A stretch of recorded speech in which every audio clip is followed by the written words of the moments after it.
அதை மக்கள் இன்று புரிந்து கொண்டிருக்கிறார்கள். நான் ஏற்கனவே ஒரு உதாரணத்தை சொல்லிட்டேன். நான் ஆளுநராக இருக்கும் பொழுது முதல்வர் சந்திரசேகர் ராவ், மரியாதைக்குரிய பிரதமர் அவர்கள் தெலுங்கானாவுக்கே திட்டங்களை கொண்டு வந்தால் கூட வரமாட்டார். வரமாட்டேன் சொல்லி இன்றைய மக்கள் அவரை வரவிடாமல் ஆக்கிவிட்டார்கள். அதே நிலை தமிழக முதலமைச்சருக்கு வரும் என்பதை நான் தெரிவித்துக் கொள்றேன். ஏன்னா மக்களுக்காக வந்தாரை வரவேற்கும் தமிழகங்க.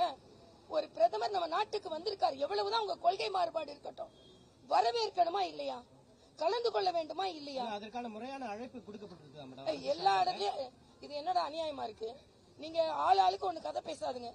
பிரதமர் வந்தால், பிரதமர் வராருன்றது தகவல் பல நாட்களுக்கு முன்னாலேயே மாநில அரசுக்கு தெரிய வந்துவிடும்.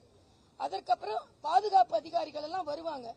என்னவோ முதலமைச்சர் எதுவுமே தெரியாம உட்கார்ந்து இருக்க மாதிரி பேசுறீங்க. தகவலே தெரியாதா?